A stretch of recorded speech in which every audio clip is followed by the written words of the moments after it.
Hello नमस्कार दोस्तों, this is Nandini and I welcome you all to this platform of AR publication. तो आज के टॉपिक में हम बात करेंगे मेटल्स एंड नॉन मेटल्स के बारे में। लास्ट टॉपिक में हमने देखा था क्लासिफिकेशन ऑफ एलिमेंट्स, जिसमें हमने इवोल्यूशन देखा था किस प्रकार से आज हमारी जो मॉडर्न पीरियोडिक टेबल आप देखते हैं वो कैसे इवॉल्व होके आई है। स्टार्टिंग में हम किस प्रकार से एलिमेंट्स को क्लासिफाई करते थे। क्लासिफिकेशन ऑफ एलिमेंट्स में ही हमने देखा था कि आपका जब मॉडर्न पीरियोडिक टेबल आपने पढ़ी थी तो मेटल्स देखे थे हमने, नॉन मेटल्स देखे थे। तो आज के टॉपिक में हम जो है मेटल्स और नॉन मेटल्स के बारे में ही डिटेल में बात करेंगे, क्योंकि यहाँ से अच्छे खासे क्वेश्चंस बनते हैं। मैटर किसके साथ रिएक्ट करती हैं, आपका वाटर के साथ रिएक्ट करती हैं तो क्या होता है, ऑक्सीजन के साथ रिएक्ट करती हैं तो क्या होता है। साथ ही मेटलर्जी के बारे में भी हम बात करेंगे, मेटलोस के बारे में बात करेंगे, कुछ एलॉय के बारे में बात करेंगे। तो इन सारे टॉपिक्स को हम इस क्लास के अंदर देखने वाले हैं। उससे पहले ज़रूरी है आप लोगों के लिए, अगर आपने लास्ट क्लास को नहीं देखा है तो लास्ट क्लास को एक बार क्लासिफिकेशन ऑफ एलिमेंट्स को जाके देख लो, तब ये चीज़ें आपको और बेहतर समझ आएंगी। फिर इससे अगली जो हमारी क्लास होगी उस क्लास में हम क्लासिफिकेशन ऑफ एलिमेंट्स और साथ ही मेटल और नॉन मेटल दोनों के ही क्वेश्चंस को हम जो है एक क्लास के अंदर कवर करेंगे। तो आइए स्टार्ट करते हैं हमारा टॉपिक आज का, धातु और अधातु। ये आपको इतना बड़ा पिक्चर दिख रहा है, इसमें सारे के सारे जो आपको दिख रहे हैं वो है हमारी मेटल्स। कौन? मेटल। अब आपसे पूछूं मैं कि मेटल्स को पहचानो तो आप कैसे पहचानोगे मेटल्स को? तो they are few properties, chemical and physical. Physical properties के बेसिस पे आप देखोगे किसी भी एलिमेंट को, तत्व को, और आप बोलोगे कि ये धातु है या फिर ये अधातु है। बाकी कुछ केमिकल प्रॉपर्टीज हैं जिनके बेसिस पे भी आप बता सकते हो, किसी भी चीज़ को आइडेंटिफाई कर सकते हो कि दिस इज मेटल और दिस इज नॉन मेटल। तो ये कुछ एग्जांपल्स हैं हमारे मेटल्स के, जैसे gold, silver, platinum, iron, copper, aluminium, titanium, mercury, lead, zinc, magnesium और हमारा chromium. These all are metals. तो ये सारे के सारे जो हैं हमारे धातु होते हैं। दिखने में आपको काफ़ी चीज़ें लग रही होंगी कि एक तो सॉलिड सा है, कुछ एकदम शाइनी जैसा है, ब्राइट है कुछ। तो ये हमारी कुछ फिजिकल प्रॉपर्टीज़ में आती हैं। हम डिटेल में एक एक करके सबके बारे में बात करेंगे। सबसे पहले हम मेटल ही है हमारा टॉपिक। तो मेटल की अगर बात करें, metals are generally solid. They are generally solid. अब यहाँ पे एक शब्द देखो, वो लिखा है generally. Why it is written? हम ऐसे भी तो लिख सकते थे मेटल्स आर सॉलिड, नहीं, these are generally solid, but exceptions हर जगह होते हैं। तो देयर आर फ्यू एक्सेप्शन, जिस केस में आपको देखने को मिलेगा कि मेटल हमारी ठोस अवस्था में नहीं है, बट मोस्टली मेटल्स आपको सॉलिड स्टेट में ही देखने को मिलेंगे, ठोस अवस्था में ही पाए जाते हैं। धातु सामान्यतः कमरे के तापमान पे, यानी रूम टेम्परेचर पे, बेसिकली रूम टेम्परेचर पे बात करेंगे। जब हीट दोगे तो सारे के सारे मेटल लिक्विड हो जाएंगे। सामान्यतः कमरे के तापमान पर ठोस अवस्था में होते हैं। एक्सेप्शन की बात करें, जैसे हमारा मरकरी, पारा देखा है ना, Hd is liquid at room temperature. पारा हमारा लिक्विड होता है रूम टेम्परेचर पे। अगर आपने थर्मामीटर तो सबने देखा होगा, थर्मामीटर में पीछे एक ऐसे सिल्वर जैसे कलर का भरा होता है, तो वो हमारा एक्चुअल में मरकरी है। ठीक है, वो क्या है? हमारा मरकरी है। वो बहुत डेंजरस होता है गले वगैरह में। अगर आप लोगों ने, किसी ने एक मूवी देखी हो, क्या मूवी का नेम है यार, मैं भूल, कला, एग्जैक्टली कला। जो आपकी सो कॉल्ड जो भाभी है, मतलब भाभी टू करके जो फेमस है, तृप्ति दिमरी, बट उन्होंने बहुत अच्छा काम करा है। कला मूवी हो गई, लैला मजनू मूवी हो गई, और एक दो मूवी है, बुलबुल हो गई। एंड बहुत ही मतलब सी वर्क ब्रिलियंटली। मैं कहूँ कि पता नहीं क्यों वो अभी इस वाले रोल से फेमस हुई है, एनिमल वाले से, but I known her before. मैंने उसकी सारी मूवीज़ पहले देखी थी और बहुत अच्छी एक्टर है वो। तो कला मूवी है ना, कला मूवी में वो जो सिंगर होता है वो उसका एक्चुअल में भाई होता है। तो उसको वो मरकरी मिला के दे देती है किसी मिल्क वगैरह में, पीने वाली चीज़ में। तो उसका पूरा गला खराब हो जाता है और फिर वो सुसाइड कर लेता है, क्योंकि वो एक सिंगर होता है। तो वहाँ से देख लेगा। तो मतलब वहाँ से मेरा मतलब है आपको बताने का कि लिक्विड फॉर्म में वहाँ आप देखोगे कि एक जस्ट ड्रॉप डालती है, see put it a drop in water और समथिंग एल्स, कुछ लिक्विड ऐसा देना होता है उसको। तो मरकरी कैसा होता है? हमारा लिक्विड होता है एट रूम टेम्परेचर। ठीक है, बट सामान्यतः बात करेंगे तो सारे के सारे हमारे जो मेटल्स हैं, धातु हैं, वो आपकी कैसी देखने को मिलती है? सामान्यतः जो हमारी जो धातु होती है वो आपको सॉलिड देखने को मिलती है। फिर हम हार्डनेस की बात करेंगे। Metals are generally hard, they are generally hard. अब सॉलिड है तो हार्ड तो होगा ही, ठीक है, हार्ड तो होगा ही, सॉलिड है तो हार्ड होती है। मेटल्स आर जनरली हार्ड, धातु सामान्यतः कठोर होती है।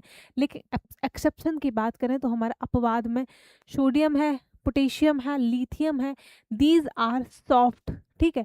और इनको हम सोडियम हो गया और लिथियम हो गया, इनको आप चाकू से भी काट सकते हो। तो ये एक्सेप्शंस को याद रखो, सोडियम, पोटेशियम और हमारा लिथियम, ठीक है। NaCl ऐसे करके याद रखो, NaCl, सोडियम, पोटेशियम, लिथियम, ये जो है हमारे सॉफ्ट होते हैं, they are generally they are soft and you can cut it into pieces with a knife. आप एक चाकू के साथ इनको काट भी सकते हो। तो ये एक्सेप्शंस जो है याद रखना। फिर हमारा नेक्स्ट है melting point. Metals are generally have high melting point. Room temperature पे ये अगर सॉलिड है तो इनका जो मेल्टिंग पॉइंट की बात करें बहुत हाई होता है। लोहे को जनरली ऐसे ही आप आग में रखो वो नहीं पिघलेगा, जब बहुत सारा आप टेम्परेचर उसको प्रोवाइड करोगे तब आप देखोगे कि वो लिक्विड फॉर्म में चेंज होता जाएगा, यानी कि वो आपका पिघलने लगा है, हमारा मेल्ट होने लगा है। तो यानी कि उनका जो मेल्टिंग पॉइंट है वो काफ़ी हाई देखने को मिलता है।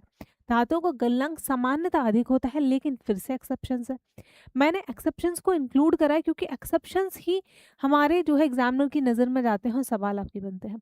एक्सेप्शन में हमारा गैलियम हो गया और सीजियम हो गया, they have very low melting point. तो गैलियम और सीजियम जो है ये दो ऐसे धातु हैं जिनका हमारा गलनांक बिंदु मेल्टिंग पॉइंट बहुत ही कम होता है। They melt if kept on your palm, मतलब कि अगर आपने अपनी हथेली पर भी रख लिया इन मेटल्स को तो वो पिघल जाएंगे, तुरंत पिघल जाएंगे आपके हाथ की गर्मी से ही, वो इतने होते हैं, मतलब रूम टेम्परेचर पे ही वो बहुत ही कैसे होते हैं, एकदम से आपके गल जाते हैं। फिर हम बात करेंगे ऊष्मा चालकता की, कंडक्शन ऑफ हीट, मतलब मेटल के अंदर से ऊष्मा चालकता होती है मेटल्स में या नहीं होती है, सेम विद्युत चालकता होती है मेटल्स के पास या नहीं होती है। तो सबसे पहले अगर हम कंडक्शन ऑफ हीट की बात करें तो metals are good conductor of heat, ठीक है। धातुएं जो है ऊष्मा की अच्छी चालक होती हैं। गुड कंडक्टर ऑफ हीट जो है वो हमारी मेटल्स तुरंत गर्म हो जाती हैं, लग हीट पे रख दो एकदम से गर्म हो जाएगी। बेस्ट कंडक्टर्स, बेस्ट कंडक्टर्स में बात करें जैसे हमारा सिल्वर हो गया और हमारे कॉपर हो गए, ये आपके ऊष्मा के सबसे अच्छे चालक हैं। चांदी और आपका तांबा, चांदी और तांबा क्या है हमारे गुड कंडक्टर ऑफ हीट या फिर बेस्ट कंडक्टर ऑफ हीट। फिर हम बात करेंगे लेकिन कुछ जो है पुअर कंडक्टर्स भी हैं, जैसे कि हमारे लेड हो गया एंड हमारा मरकरी हो गया। शीशा और पारा जो है एक्सेप्शन आते हैं। शीशा और पारा हमारा कैसे पुअर कंडक्टर ऑफ हीट आपको देखने को मिलेगा। क्या लेड एंड हमारा मरकरी बोथ आर क्या है हमारे बैड कंडक्टर ऑफ हीट, ठीक है। तो हमने देखा मेटल। देखो मेटल सबसे पहले, अब एक बारी में अगर हम पूरा का पूरा अ, एक जगह करके देखा तो सबसे पहले मेटल्स हमारी कैसी होती हैं, मेटल्स हमारी सॉलिड होती हैं, मेटल्स हमारे हार्ड होते हैं, कठोर होते हैं, ठीक है। मेटल हमारे शाइनी होते हैं, मेटल हमारे गुड कंडक्टर होते हैं, गुड कंडक्टर, अभी हमने हीट की बात करी है, गुड कंडक्टर ऑफ हीट, ठीक है। गुड कंडक्टर ऑफ हीट होते हैं। और क्या क्या चीजें देखी थी हमने, हाई मेल्टिंग पॉइंट होता है, गलनांक बिंदु बहुत ज्यादा होता है, हाई मेल्टिंग पॉइंट।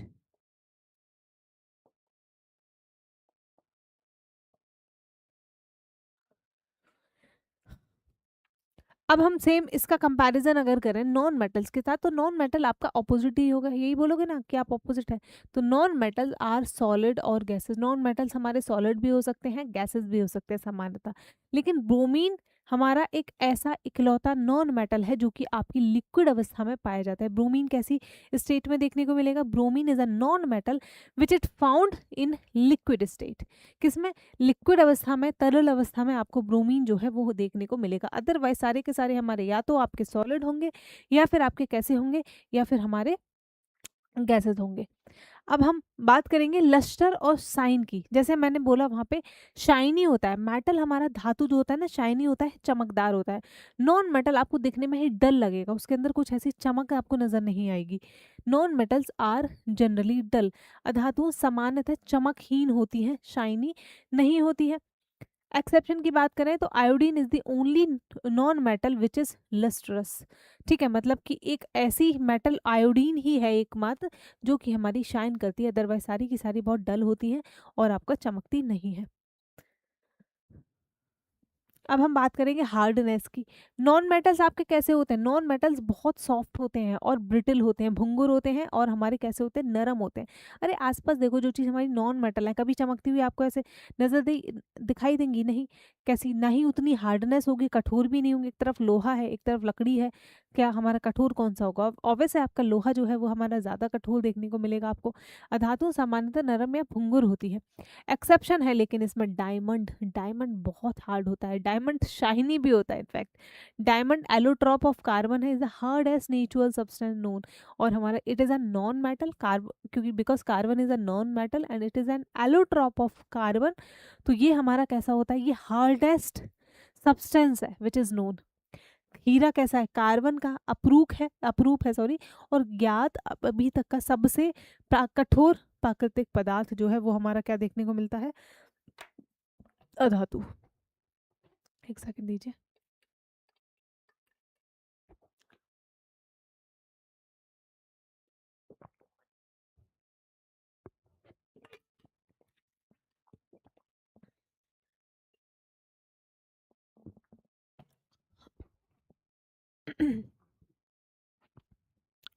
ओके। तो हमने देखा कि डायमंड जो है वो हमारा एक एक्सेप्शन है। फिर हम बात करेंगे कंडक्टिविटी की। तो non metals are poor conductor of electricity. विद्युत चालकता के क्या है? Generally they are poor conductors. Non metals are poor conductor of electricity. अधातु विद्युत विद्युत की खराब चालक होते हैं बिकॉज इनके अंदर फ्री इलेक्ट्रॉन्स नहीं होते हैं। फ्री इलेक्ट्रॉन्स होंगे तभी तो हमारा करंट जो है वो पास होगा, विद्युत धारा तभी तो प्रवाह होगी। जब उसके अंदर हमारे मुक्त इलेक्ट्रॉन्स नहीं होते हैं, फ्री इलेक्ट्रॉन नहीं होते हैं, that's why they are mostly they are क्या है हमारा? Non conductor of electricity, they are poor conductor of electricity. Exception की बात करेंगे तो ग्रेफाइट जो है एक एलोट्रॉप ऑफ कार्बन है जो कि हमारा गुड कंडक्टर ऑफ इलेक्ट्रिसिटी। सब जगह मैंने जो है एक्सेप्शंस ही डाले हैं। तो ग्रेफाइट एक ऐसा नॉन मेटल है जो आपको देखने को मिलेगा it's a good conductor of electricity, जिसमें से आपकी विद्युत धारा प्रवाह होगी। अदरवाइज आप देखोगे they are bad conductor of electricity और you can say poor conductor of electricity. देखो अब हम बात करेंगे अब हम मेटल्स के बारे में बात करेंगे। और मेटल में सबसे पहले देखेंगे मेटल की केमिकल प्रॉपर्टीज। यहाँ से हमारी क्या शुरू हो जाती है? यहाँ से हमारा शुरू होता है आपका केमिकल प्रॉपर्टीज ऑफ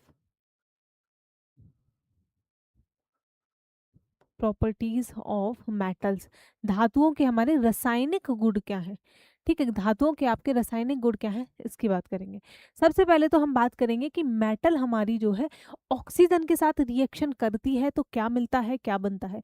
तो मेटल जब हमारा ऑक्सीजन के साथ रिएक्शन करती है तो बनता है हमारा मेटल ऑक्साइड। धातु जब ऑक्सीजन के साथ रिएक्शन करेगी तो धातु ऑक्साइड बनता है, जो कि कैसा होता है? क्षारीय प्रवृत्ति का, यानी कि बेसिक इन नेचर। ठीक है, कैसा होता है हमारा? बेसिक होता है, बेसिसिटी होती है इसके अंदर, बेसिक। और एसिड्स पता है? नहीं पता है तो अगला मतलब नेक्स्ट जो टॉपिक है शायद हमारा एसिड एंड बेसिस ही रहने वाला है। तो मेटल जब हमारा ऑक्सीजन के साथ रिएक्शन करते हैं तो मेटल ऑक्साइड्स बनाते हैं। याद रखना, यहाँ से क्वेश्चन बनते हैं हमारे। जब नेक्स्ट क्लास देखोगे तब आपको समझ में आ जाएगी। कुछ एग्जाम्पल ने हमारे एग्जाम्पल है हमारा एम्फोटोरिक ऑक्साइड। कब बनेगा? Metal oxides that reacts with both acid and bases to produce salt and water. Metal oxides जो हैं जब हमारे किससे रिएक्ट करेंगे? एसिड के साथ और बेसिस के साथ, तो क्या बनेगा? तो बनेगा हमारा सॉल्ट और साथ ही साथ आपको मिलेगा पानी, वाटर। वे धातु ऑक्साइड जो अम्ल और क्षार दोनों से अभिक्रिया कर नमक और पानी बनाते हैं उनको क्या बोलते हैं? हमारा एम्फोटोरिक ऑक्साइड्स उनको कहा जाता है। एग्जाम्पल में बात करोगे एल्युमिनियम ऑक्साइड, यार ये क्या लिखा है? ये है हमारा Al2O3। ठीक है, एंड हमारा जिंक ऑक्साइड ZnO। उदाहरण के लिए हम देखेंगे एल्युमिनियम ऑक्साइड और आपका जिंक ऑक्साइड। ये कैसे हैं हमारे एम्फोटोरिक ऑक्साइड्स? एम्फोटोरिक ऑक्साइड वो होते हैं जो एसिड और बेस के साथ जब रिएक्शन करेंगे तो आपको क्या क्या मिलेगा? सॉल्ट मिलेगा और मिलेगा आपको पानी, वाटर। अब हम बात करेंगे इनके स्टोरेज की। ठीक है, स्टोरेज की मैंने बताया कि ये जो है हवा में बहुत जल्दी रिएक्शन कर लेते हैं, हवा में ऑक्सीजन प्रेजेंट होती है। अब सोचो मेटल मेटल ऑक्साइड बना रहा है हवा में, रिएक्शन हवा में होती है ऑक्सीजन ऑक्सीजन से रिएक्शन करके। तो कुछ मेटल्स को तो आप जो है हवा में छोड़ ही नहीं सकते हो खुले में। सेम हमारा सोडियम एक मेटल है, सोडियम बहुत ही जल्दी रिएक्ट करता है, इस रिएक्टिविटी सीरीज में इसका जो नंबर है वो बहुत ऊपर है। सोडियम जो है बहुत जल्दी तीव्रता से रिएक्ट कर लेता है। दैट्स वाई सोडियम को हम किस में नहीं रखते हैं, सोडियम को हम खुले में नहीं रख सकते, सोडियम को हम पानी में भी नहीं रख सकते, बिकॉज पानी के अंदर भी तो ऑक्सीजन होता है ना। पानी में भी नहीं रख सकते, नहीं तो बहुत जोर से आग लगेगी। दैट्स वाई सोडियम को हम कैप्ट करके रखते हैं किसके अंदर, कैरोसिन ऑयल के अंदर, किसके, कैरोसिन के अंदर। Sodium and potassium react so vigorously, बहुत ही तेजी से तीव्रता से ये रिएक्ट करते हैं, अभिक्रिया करते हैं with air that they catch fire if they kept open. अगर इनको खाली छोड़ दिया तो इनमें इनके अंदर तुरंत ही आग लग जाएगी। ठीक है, सोडियम पोटेशियम हवा से इतनी तीव्र अभिक्रिया करती है कि खुले में रखने पर ये आग को पकड़ लेती हैं।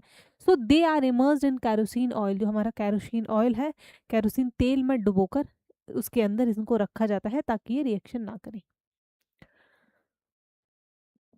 फिर हम आते हैं पानी के साथ अभिक्रिया। जो हमारी मेटल्स हैं वो पानी के साथ, वाटर के साथ कैसे रिएक्शन करती हैं, कौन कौन सी मेटल है जो वाटर के साथ रिएक्शन करेंगी, कौन कौन सी मेटल है जो हमारी भाप के साथ, स्टीम के साथ रिएक्शन करेंगी।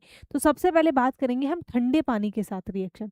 तो ठंडे पानी के साथ कौन कौन सी मेटल है बहुत आसानी से रिएक्ट करती हैं, तो वो है हमारा सोडियम, पोटेशियम, कैल्शियम। ठीक है, they react violently. Sodium, potassium और हमारा कैल्शियम जो है पानी, ठंडे पानी के साथ बहुत ही तेजी से अभिक्रिया करते हैं, ठंडे पानी से तीव्र अभिक्रिया करते हैं। Calcium starts floating because bubbles of hydrogen get stick to its surface. Calcium जो है वो हमारा क्या करने लगता है, कैल्शियम जो है आपको ऊपर तैरने लगेगा, क्योंकि उसमें जो बबल्स बनते हैं ना हाइड्रोजन गैस के, they stick to its surface. Calcium को जब पानी में डालोगे तो उसके देखो बबल्स बनेंगे छोटे छोटे, बबल्स उसकी सरफेस के चारों तरफ चिपक जाएंगे। जब बबल उसकी सरफेस पे चारों तरफ चिपक जाएंगे जो कि गैस के हैं, किसके, हाइड्रोजन गैस के, that's why it starts floating. तो हमारा जो आपका कैल्शियम है वो फ्लोट करना पानी के अंदर स्टार्ट करेगा। फिर हम बात करते हैं गर्म पानी के साथ कौन सा मेटल रिएक्ट करेगा। तो गर्म पानी के साथ रिएक्ट करता है हमारा magnesium. Magnesium reacts with hot water. Magnesium गर्म पानी के साथ अभिक्रिया करता है और ये भी हमारा तैरता है, ये भी आपका पानी के अंदर तैरने लगता है। फिर हम बात करेंगे आपका ऐसे कौन कौन से मेटल हैं जो सिर्फ और सिर्फ आपके स्टीम के साथ, भाप के साथ केवल रिएक्शन करते हैं। तो भाप के साथ रिएक्शन करने वाले हमारे मेटल्स हैं, एक तो सबसे पहले है हमारा एल्यूमिनियम, दूसरा है आपका आयरन एंड हमारा zinc. Aluminium, iron, zinc, they do not react with cold और हॉट वाटर। वो हमारा कोल्ड और हॉट वाटर के साथ रिएक्ट नहीं करते हैं, ये सिर्फ और सिर्फ स्टीम के साथ रिएक्ट करते हैं, किसके, भाप के साथ। भाप में भी तो पानी है ना, या नहीं है बताओ, लेकिन ये कोल्ड और हॉट वाटर के साथ रिएक्ट नहीं करेंगे। एल्युमिनियम, लोहा और जिंक ठंडे अगर हम पानी के साथ अभिक्रिया नहीं करते हैं, तो ये किसके साथ करते हैं, they only react with steam. ये याद रख लेना कौन सा स्टीम के साथ सिर्फ कर रहा है, क्योंकि जब वो क्वेश्चन पूछेगा तो आपको ये पता होना चाहिए। नेक्स्ट देखते हैं कि हमारा नो रिएक्शन कौन से ऐसे मेटल्स हैं जो हमारे रिएक्शन नहीं करते हैं। तो lead, copper, silver and gold do not react with water at all. तो ये जो हमारे मेटल्स हैं ये बिल्कुल भी आपका रिएक्शन नहीं करते हैं। ठीक है, कौन कौन से नहीं करते हमारे, लेड हो गया, कॉपर हो गया, सिल्वर हो गया एंड हमारा गोल्ड हो गया। ये मेटल जो है आपका, इनके अंदर रिएक्शन आपको नहीं देखने को मिलेगी। आगे समझ में, एक second.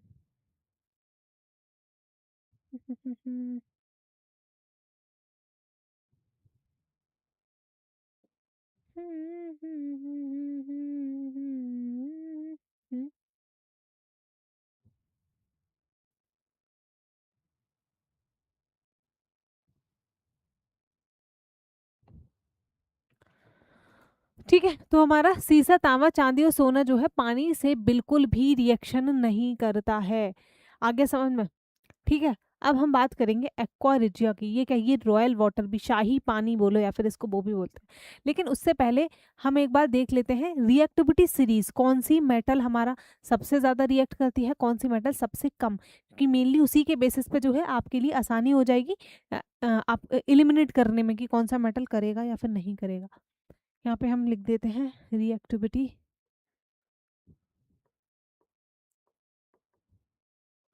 Reactivity series of metals. ठीक है, इसको ना याद करना होगा आपको, और कुछ नहीं है। पोटेशियम, सोडियम, कैल्शियम, सबसे पहले आएगा हमारा पोटेशियम, फिर क्या आएगा हमारा सोडियम, दिख रहा है ना, पोटेशियम, सोडियम, कैल्शियम। ठीक है, कैल्शियम के बाद आता है हमारा मैग्नीशियम,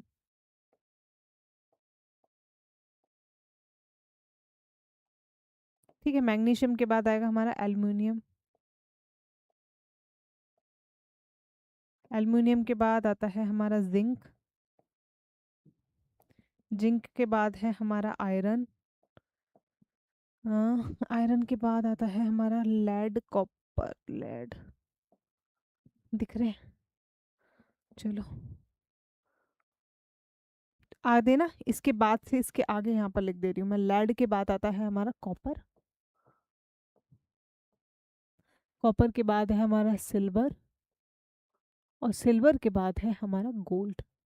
तो this is your reactivity series. सबसे ज्यादा हमारा जो रिएक्शन करता है वो है पोटेशियम, फिर है हमारा sodium, calcium, magnesium, aluminium, zinc, iron, lead, copper, silver, gold. ठीक है, तो रिएक्टिविटी सीरीज में सबसे ऊपर पोटेशियम, सोडियम, कैल्शियम, मैग्नीशियम ही है। ये मतलब कि सबसे ज्यादा अभिक्रियाएं करते हैं, सबसे ज्यादा रिएक्शंस करते हैं। अब मैं बात करूं लेड, कॉपर, सिल्वर, गोल्ड, तो आपको समझ में आना चाहिए, जैसे गोल्ड हो गया हमारा, सिल्वर हो गया, कैसी धातु, ये हमारा रॉयल है, बहुत महंगी है। ठीक है, precious, these are precious metal, so that's why they don't react.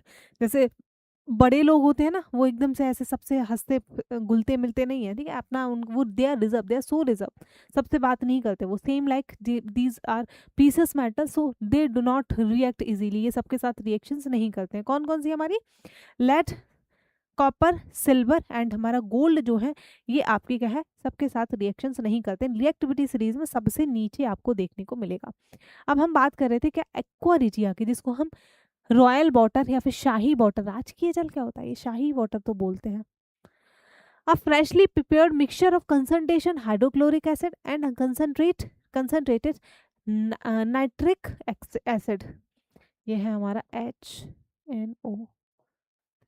ठीक है, HNO3, मतलब कि ये क्या है, सघन हाइड्रोक्लोरिक अम्ल और सघन नाइट्रिक अम्ल का ताजा एक जो मिश्रण होता है, दोनों की दोनों हमारा कंसंट्रेटेड होते हैं, कोई भी डाइल्यूट नहीं होता है, तनु नहीं होता है। सघन हाइड्रोक्लोरिक एसिड और सघन नाइट्रिक अम्ल का जो मिक्सचर होता है उसको हम एक्वारिजिया भी बोलते हैं। क्या बोलते हैं, एक्वारिजिया भी। इससे भी सवाल बनते हैं, पता है तुमको। अभी शायद इस बारी मैं भूल रही हूँ, आर में या फिर पीसीएस में सवाल आया था हमारा एक्वारिजिया का। यूपी की बात कर रही हूँ, यूपी आर ओ या फिर यूपी पीसीएस, दोनों में से किसी में तो आया था। रेशियो क्या रहता है हमारा, 3:1 में आपका हाइड्रोक्लोरिक एसिड और नाइट्रिक एसिड देखने को मिलेंगे। इट इज़ हाईली कोरोसिव, ये बहुत ही कैसा होता है, संक्षारक होता है, हाईली कोरोसिव होता है ये। साथ ही it can dissolve gold and platinum, gold and platinum को भी ये घोल सकता है। इसके अंदर अगर गोल्ड और प्लैटिनम जैसे मेटल्स को भी डालोगे तो ये उनको भी क्या कर देगा, उनको भी घोल देगा, वो उसके अंदर डिजॉल्व हो जाएंगे। So it is that much strong, ये उतना ज्यादा स्ट्रॉन्ग होता है हमारा। अब हम बात करेंगे रिएक्टिविटी सीरीज की। अरे यार ये तो देखी थी अभी, चलो कोई नहीं, ठीक है। This is the most crucial part for the displacement reaction question. तो यहाँ से जो है डिस्प्लेसमेंट रिएक्शंस, देखो अब मैं बता दूं यहाँ पे, डिस्प्लेसमेंट रिएक्शन जो है it is a type of reaction, ये हमारा अभिक्रियाओं का एक प्रकार है। एक नेक्स्ट टॉपिक होगा जिसमें हम chemical reaction and chemical bondings को देखेंगे, तो वहाँ पर हम ज़्यादा अच्छे से जानेंगे डिस्प्लेसमेंट रिएक्शन क्या होती हैं, कॉम्बिनेशन रिएक्शंस क्या होती हैं, सारे के सारे रिएक्शंस के टाइप देखेंगे। यहाँ पर सिर्फ आप इतना याद रख लो, मेटल के कॉन्टेक्स्ट में जितनी भी बातें ज़रूरी हैं उतना ही सिर्फ समझेंगे आप, क्योंकि ये हमारा फिर सेम रिपीट हो जाएंगी, तो बार बार दोबारा 4-4 बार सेम चीज़ को समझने की ज़रूरत नहीं है। This is the most crucial part for displacement reaction. विस्थापन अभिक्रिया के प्रश्नों के लिए सबसे महत्वपूर्ण है। अब more reactive matter displaces the less reactive matter, मतलब कि जो हमारी जो आपकी मेटल ज़्यादा रिएक्टिव है वो लेस डिस्प्लेस मेटल को क्या करेगी, हमारा हटा देगी। समझे कैसे, जैसे कि हमारी पोटेशियम है मोस्ट रिएक्टिव है, अगर जिंक दिखा इसको तो जिंक को हटा के ये उसकी जगह खुद बैठ जाएगी रिएक्टिविटी सीरीज में, क्योंकि ये लेस रिएक्टिव है तो ये इसको डिस्प्लेस कर देगा। ये तो होता है ना, आप लोग जो है हमारा तैयारी कर रहे हो, जो बच्चा बहुत तैयारी कर रहा है, आपसे एक एज पे है, आपसे ज़्यादा तैयारी कर रहा है, ज़्यादा मेहनत कर रहा है, ज़्यादा पढ़ाई कर रहा है, ज़्यादा एफर्ट्स मार रहा है, तो क्या होगा, कल को आपको सीट नहीं मिलने वाली है जॉब को, ही विल बी और she will be displacing you. वो आपको डिस्प्लेस करके आपकी जगह पे बैठ जाएगी, बिकॉज उसने ज़्यादा एफर्ट्स मारे हैं उस जॉब के लिए, उस एक नौकरी के लिए, उस एक सीट के लिए, तो आप हो जाओगे डिस्प्लेस। सेम जो है हमारा रिएक्टिविटी सीरीज में, जो मेटल ज़्यादा रिएक्टिव होता है, कम रिएक्टिव वाले को डिस्प्लेस करके उसकी जगह पे बैठ जाता है। समझे? ठीक है, वही हमारा potassium, sodium, calcium, magnesium, aluminium, zinc, iron, lead, copper, इसमें पूरा ही लिख लो, फिर लेड के बाद है हमारा copper, copper, silver, gold. Okay, अच्छा, ओके, ये है हमारा हाइड्रोजन, फिर आएगा आपका कॉपर, मरकरी, सिल्वर और हमारा गोल्ड इसमें। हाँ, यहाँ पे कहाँ से आ गया? ठीक है, मतलब आधी टेबल वहां पे डल दी है। ओके, कोई नहीं, दिक्कत नहीं है। ठीक है, तो हमारा क्या है, इस तरीके से ये पूरी की पूरी हमारी क्या हो जाती है, आपकी सीरीज हो जाती है। कॉपर के बीच में आपका मरकरी भी है, मरकरी भी तो मेटल है ना। याद रखना कि copper can not displace hydrogen from acids, कि आपका कॉपर जो है हमारा हाइड्रोजन को डिस्प्लेस नहीं कर पाता। Copper can not displace hydrogen from acid, तांबा अम्ल से हाइड्रोजन को विस्थापित नहीं कर सकता है।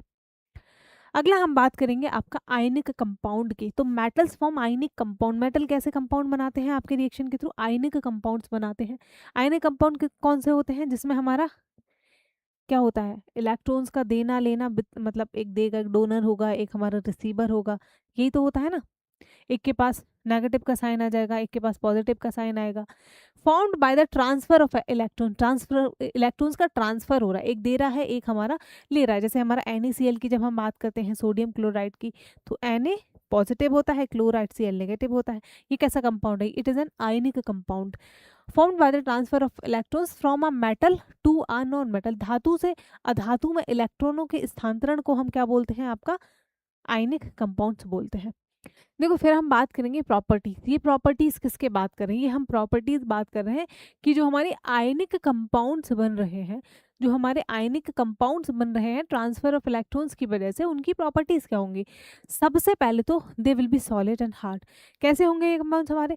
सॉलिड होंगे एंड हार्ड होंगे due to strong force of attraction, क्योंकि आयनिक कंपाउंड्स में फोर्स ऑफ अट्रैक्शन बहुत ज़्यादा होता है।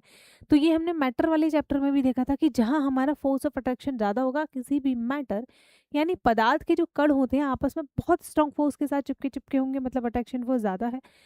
इस केस में देखने को मिलेगा ऐसे कंपाउंड्स का, ऐसे पदार्थों का हमारा जो है आपको हाई मेल्टिंग पॉइंट देखने को मिलता है और हाई बॉइलिंग पॉइंट देखने को मिलता है। ठीक है, तो high melting and boiling point मजबूत आकर्षण बल के कारण ठोस और कठोर होते हैं, और इसी की वजह से इनका मेल्टिंग और बॉइलिंग पॉइंट कैसा होता है?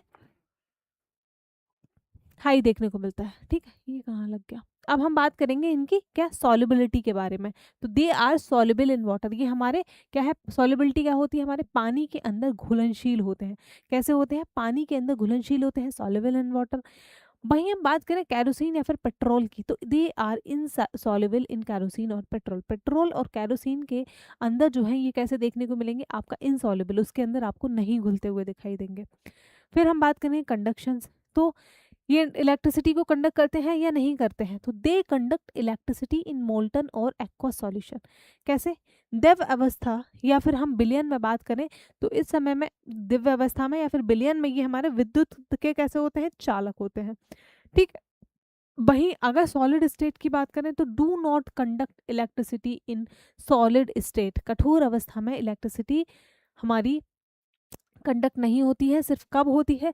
जब हमारा ये दिव्य अवस्था में होते हैं या फिर आपका मॉल्टन स्टेट में हो, मॉल्टन और एक्वस स्टेट में हमारे देखने को मिलेंगे। फिर आते हैं कुछ और। अब हम बात करेंगे कि मेटल्स जो हैं हमारे, वो आपको मिलेंगी कहाँ से? हमारे अर्थ के अंदर बहुत सारी मेटल प्रेजेंट है। हम पढ़ते ही हैं कि अर्थ के जो कोर है उसके अंदर बहुत सारा मैग्मा प्रेजेंट है। मैग्मा क्या है? हमारा वही है सॉल्यूशन। बहुत सारे मेटल्स हैं जो हमारी लिक्विड अवस्था में देखने को मिलती हैं।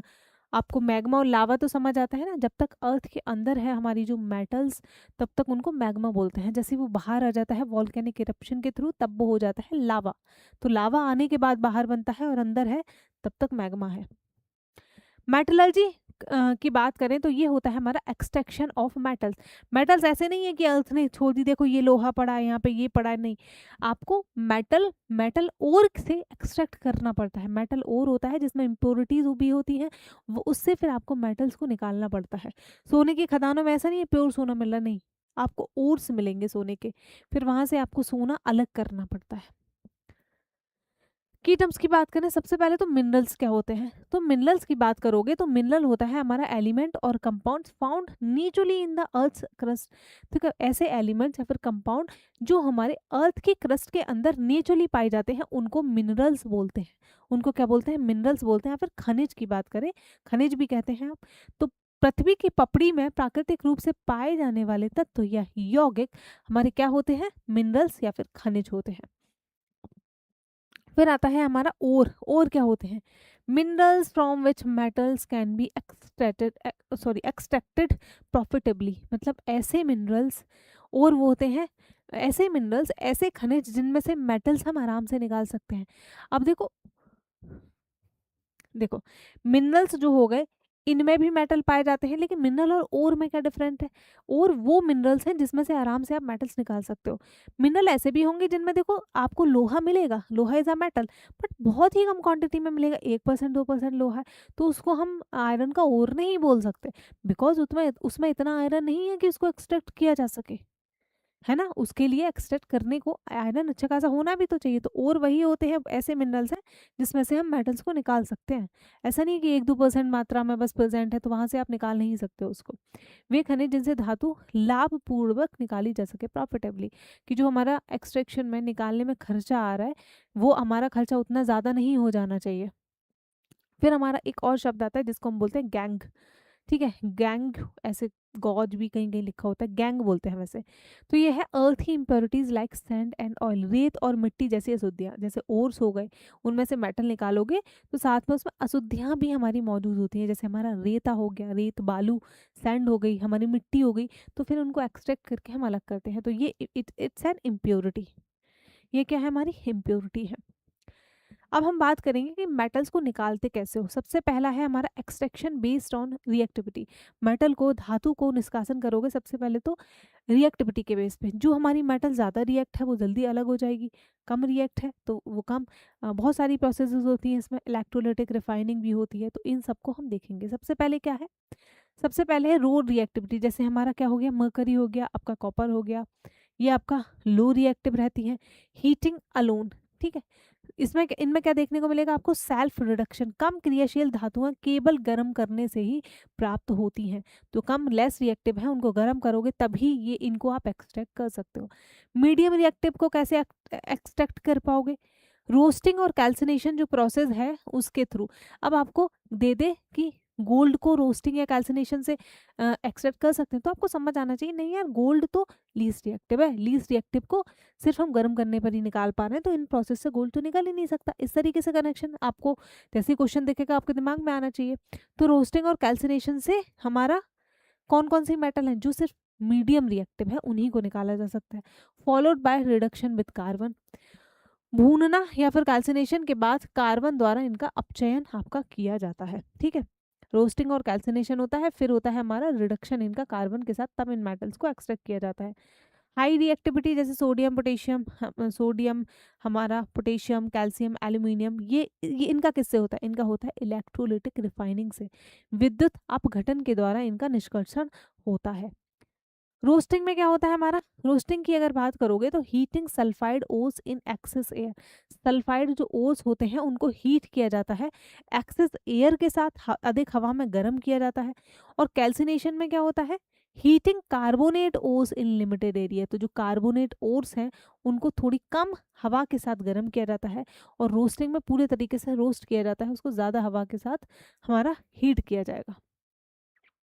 ठीक है, मतलब इतना याद रखो, रोस्टिंग में हीटिंग मतलब सल्फाइड ओर को हीट किया जा रहा है, कैल्सिनेशन में heating carbonates ores, carbonate ores. Next हम बात करें तो है हमारी थर्मेट रिएक्शन। ठीक है, ये कैसी है? हमारी थर्मेट रिएक्शन है।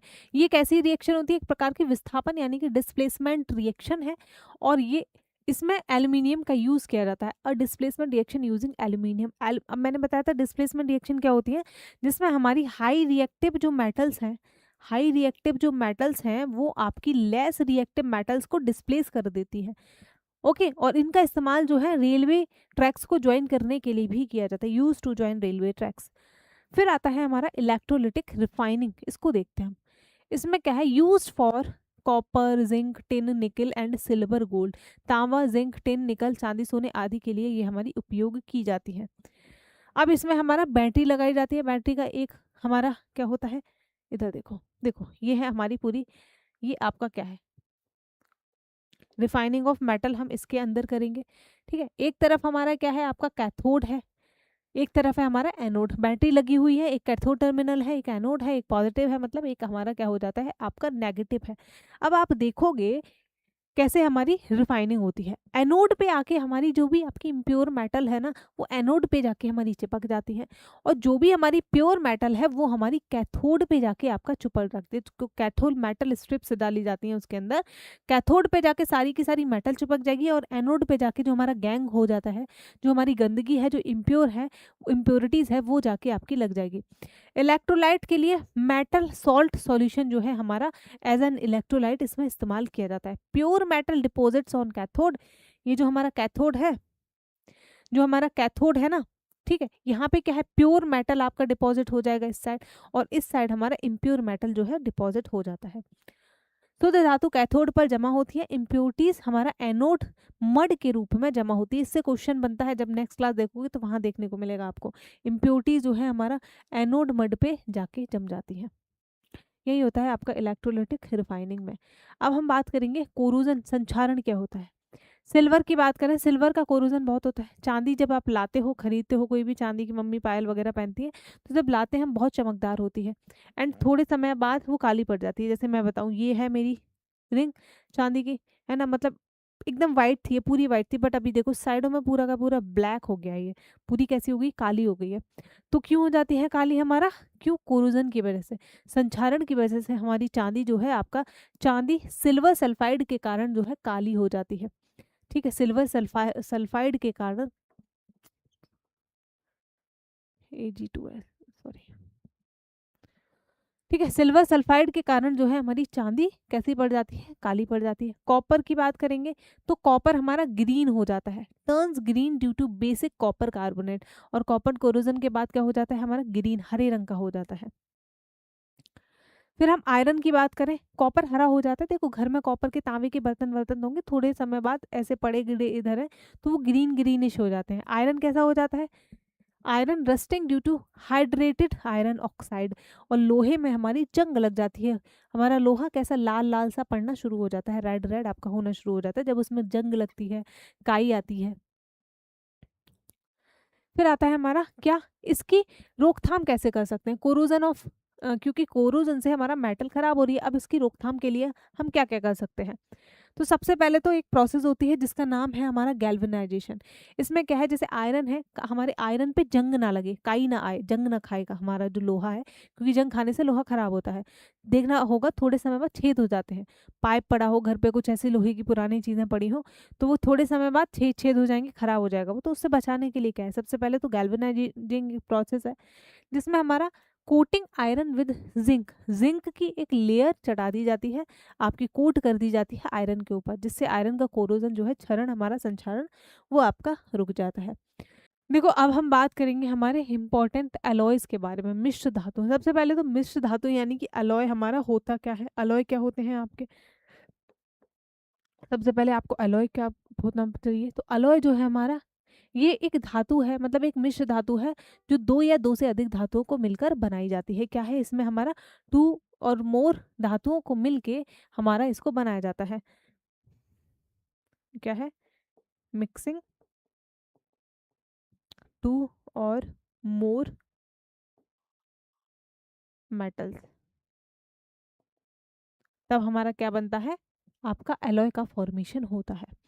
जैसे कि ब्रास की बात करूँ, ब्रास इज एन एलॉय, जो हमारा पीतल होता है वो एक एलॉय है, it's not a pure metal नहीं है ब्रास। तो ब्रास में क्या क्या मिला होता है, हमारा कॉपर और हमारा जिंक। कॉपर और जिंक जो है मिला के आपका क्या बनता है, ब्रास बनता है, पीतल बनती है तांबा जिंक के साथ।